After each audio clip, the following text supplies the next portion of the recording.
Party మారితే power వస్తుందనుకున్న ఎమ్మెల్యేలను అనర్హత వేటు టెన్షన్ వెంటాడుతోంది. వేటు పడితే మాత్రం ఉప ఎన్నిక జరగడం ఖాయం. అయితే ఓ నియోజకవర్గంలో బై ఎలక్షన్ వస్తే మాత్రం ఎమ్మెల్సీ కల్వకుంట్ల కవిత రంగంలోకి దిగబోతున్నారనే చర్చ ఇప్పుడు జోరందుకుంది. పార్టీ క్యాడర్ సైతం కవిత పోటీ చేయాలని డిమాండ్ చేస్తోందట. అదే జరిగితే కాంగ్రెస్ బీఆర్ఎస్ పార్టీల కంటే వారిద్దరి మధ్య జరిగే బై ఎలక్షన్ పోరు తెలంగాణ రాజకీయాలను మరింత హీటెక్కించడం ఖాయంగా కనిపిస్తోంది. ఇంతకీ అనర్హత వేటు లిస్టులో ఉన్న ఆ ఎమ్మెల్యే ఎవరు? ఎమ్మెల్సీ కవిత పోటీ చేస్తే సిట్టింగ్ సీటు దక్కుతుందా? ఇంతకీ కవిత పోటీకి దిగాలని కోరుతున్న ఆ నేత ఎవరు?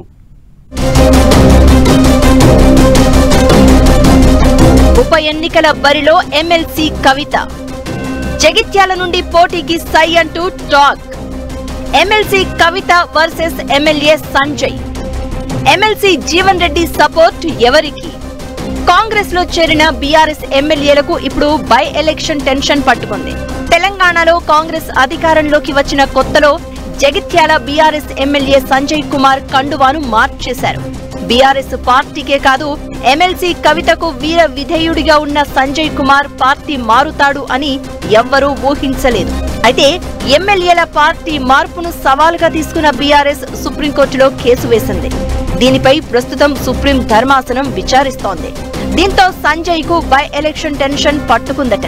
ఎందుకంటే ఓవైపు బీఆర్ఎస్ నుంచి విమర్శలు రోజురోజుకి తీవ్రతరం అవుతూ ఉంటే, మరోవైపు కాంగ్రెస్ నాయకులు సంజయ్ రాకను ఇప్పటికీ బహిరంగంగానే వ్యతిరేకిస్తున్నారు. అంతేకాదు, జగిత్యాలలో మాజీ ఎమ్మెల్సీ జీవన్ రెడ్డికి సంజయ్ కి అస్సలు పొసగడం లేదనేది బహిరంగ రహస్యం. అధిష్టానం ఇద్దరి మధ్య రాజీ కుదుర్చాలని ప్రయత్నించిన జీవన్ రెడ్డి మాత్రం వెనక్కి తగ్గడం లేదట. ఇలాంటి పరిస్థితుల్లో జగిత్యాలలో ఉప ఎన్నిక వస్తే పరిస్థితి ఏంటనే టెన్షన్ లో సంజయ్ ఉన్నారని లోకల్ టాక్.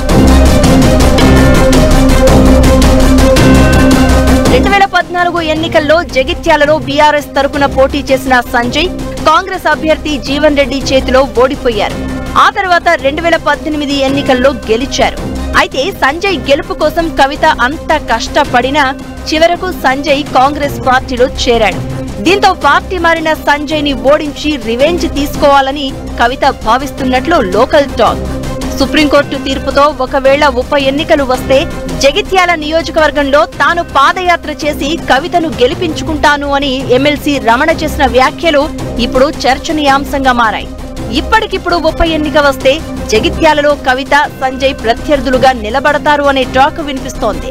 అయితే సంజయ్ రాకను వ్యతిరేకించిన మాజీ MLC Jeevan Reddy by election లో సంజయ్ కి సపోర్ట్ చేస్తారా లేదా అనేది ఆసక్తికరంగా మారనుంది. జీవన్ రెడ్డి గురించి తెలిసిన వారు మాత్రం ఖచ్చితంగా సపోర్ట్ చేయరు అంటూ ఓపెన్ గానే చెప్పేస్తున్నారట. ఒకవేళ ఉప ఎన్నికల్లో జీవన్ రెడ్డి తనకి అవకాశం ఇవ్వాలని డిమాండ్ చేస్తే మాత్రం సంజయ్ పరిస్థితి రెంటికి చెడ్డ రేవడిలా మారే అవకాశం ఉంది. ఇలా ఉంటే జగిత్యాలలో ఎమ్మెల్యే సంజయ్ పార్టీ మారినా కవిత అనుచరులు, పార్టీ క్యాడర్ మాత్రం అలానే ఉన్నారు. జగిత్యాల అభ్యర్థిగా కవిత రంగంలోకి దిగితే వార్ వన్ సైడే అంటోంది గులాబీ దళం.